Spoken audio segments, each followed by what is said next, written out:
And as you've been hearing, Iran has now launched what they're calling a powerful attack on a U.S. airbase in Qatar. The country's Islamic Revolutionary Guard Corps says that the base was attacked by short-range and medium-range ballistic missiles that originated from Iran.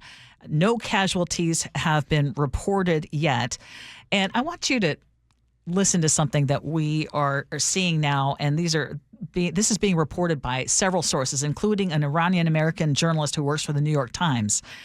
And they're saying that Iran coordinated the attacks on the American airbase in Qatar with Qatari officials and actually gave advance notice that those attacks were coming to minimize casualties. And this is according to 3 different Iranian officials that are familiar with the plans. And they said that Iran symbolically needed to strike back at the U.S., but at the same time wanted to carry it out in a way that allowed all sides an exit ramp. That's so interesting. Yeah, so they said that it's a similar strategy to 2020 when Iran gave Iraq heads up before firing ballistic missiles on an American base in Iraq following the assassination of its top general. And one of the things, and I think we heard it from General McCaffrey, but experts have been saying that Iran has definitely been weakened over the years.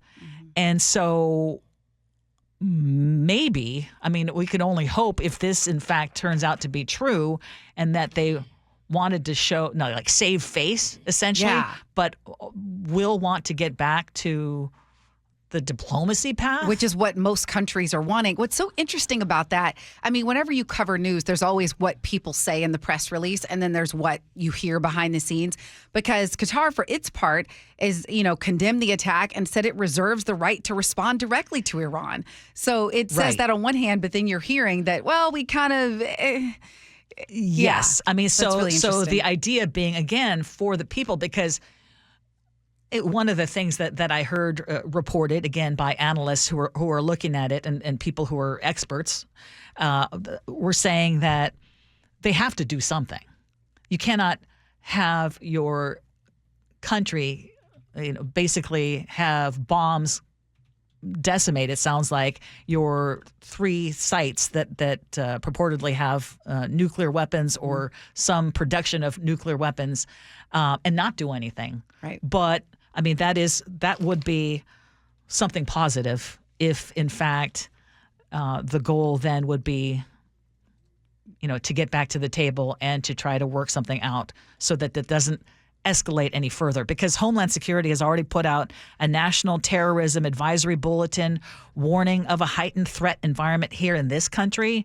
And it says that also low-level cyber attacks against U.S. networks by pro-Iranian hacktivists are likely, and that cyber actors that are affiliated with the Iranian government may be conducting attacks against U.S. networks. And here is former director of the CIA's Center for Cyber Intelligence, Andy Boyd. I am concerned if there's ransomware attacks against U.S. hospitals or our pharmacy distribution centers, which happened a couple of years ago with the ransomware attack against United Healthcare.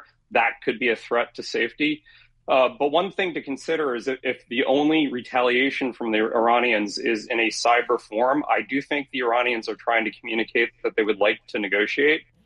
Again, I mean, for me, that would give me some hope in this right now, where I woke up this morning like, oh my God, where is this going to go, and what is the end game? Yeah. I remember this morning something you said really stood out. You said, and I believe it was you, not Chef, that said, I wonder how just the world is responding to this. Like, what are other people saying? Where are they weighing in? What are allies saying? What are allies our saying? Traditional allies saying? I haven't heard a lot from Germany. I did hear from the UN General Assembly. They're saying, again, everyone is saying the same thing, which is diplomacy, because they said this runs the risk of getting out of control. That's the problem. Here's a thing I'm wondering. Or do you have something else you need to play first? No. Okay, one thing I'm wondering, for those of you listening to the show, feel free to text us, 888-973-5476. Do you feel like this action was, at this time, was in the best interest of the U.S.? Or do you feel it was more to, I don't know, kind of in a way, support Israel? Well, you know, definitely and supporting Israel. You know, one of the happiest people. Well, supporting Israel versus was this in our best interest at this time? I mean, that's a question I have. I guess, how do you feel? I question it because of the timing. If I said earlier, if you missed the earlier part of our broadcast, that I understand when you're in leadership at this level, sometimes you have to make those last minute decisions. And in this case, because typically we want, congressional weigh-in, approval, things like that. And so when you don't do those things, you need a justification. You need to have a reason. You need to have evidence. And I just wonder, so I have to here's what I feel. I feel like Israel jumped in before the U.S. was ready. And so they're like, okay, Israel's in. I guess we got to go. And that's what I feel. If you're, and because you asked how I feel, not necessarily what might I have evidence of. Right. Well, do you want to go through some history of that? With some audio? Sure. So we'll start in 2011 when Trump predicted that Obama would start a war with Iran and that negotiations would fail. Our president will start a war with Iran because he has absolutely no ability to negotiate. He's weak and he's ineffective. So the only way he figures that he's going to get reelected, and as sure as you're sitting there, is to start a war with Iran. Okay, so he's too weak to negotiate a deal. Obama did negotiate a deal that was the JCPOA, which in 2018 Trump announced he was pulling out of. I am announcing today that the United States will withdraw from the Iran nuclear deal. In a few moments, I will sign a presidential memorandum to begin reinstating U.S. nuclear sanctions on the Iranian regime. We will be instituting the highest level of economic sanction. So the bet then was that economic sanctions would lead Iran to abandon their nuclear program. Clearly, that did not happen. As of the end of May, Trump was attempting still to negotiate with Iran and had told Benjamin Netanyahu to lay off any attacks because we wanted to continue negotiating with Iran. Then Israel jumped in.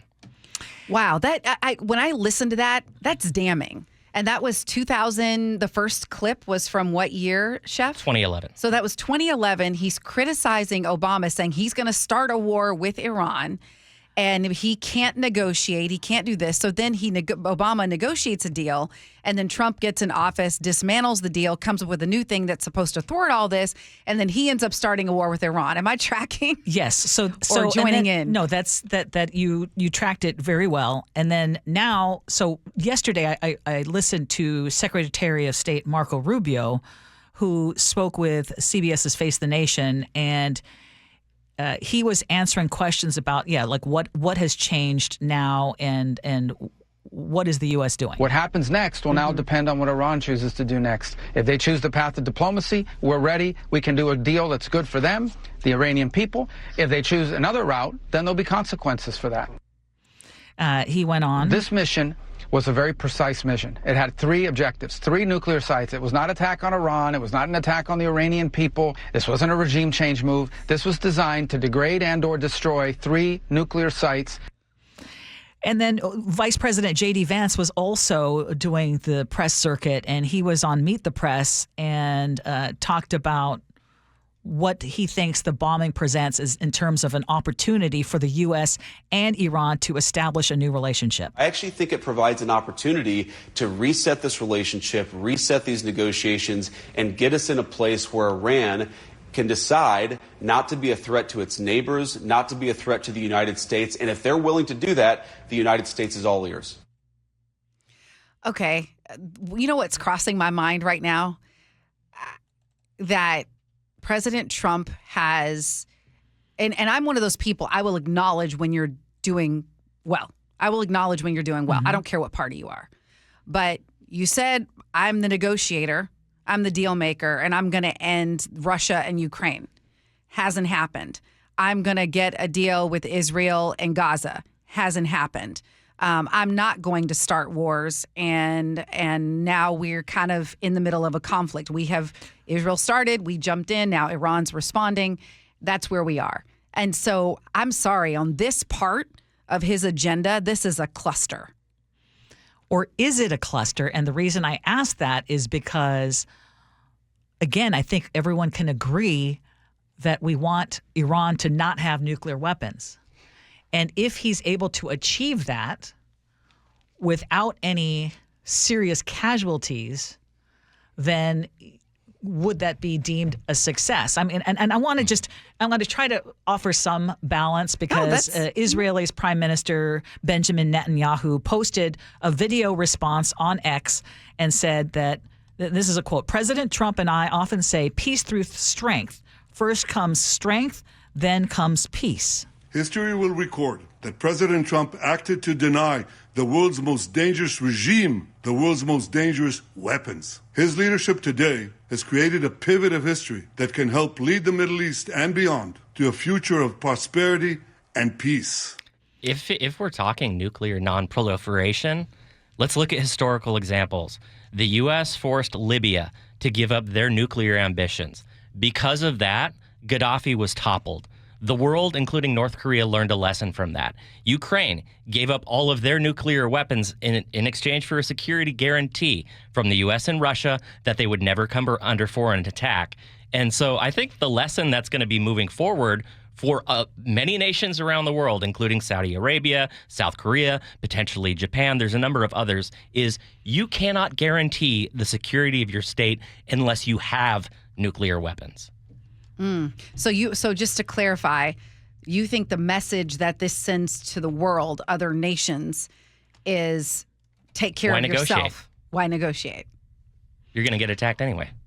Or, in the case of Iran, will this force them to the negotiating table? Because, okay, and again, you all know that I am not a big supporter of this current administration, but I'm just trying to look at it as objectively as possible and ask, if it forces Iran to get back to the table and get back to maybe closer to where we were when we had that agreement under President Obama, and I mean, wouldn't the world be safer if we don't have to worry about Iran having nuclear weapons? That's a fair point. I would be happy to eat my words. I have there's no shame. I have no problem eating my words if it goes well. And I think I want an outcome that's peaceful, for sure. Absolutely. Well, we are continuing to track the breaking news right now. CBS News has an update.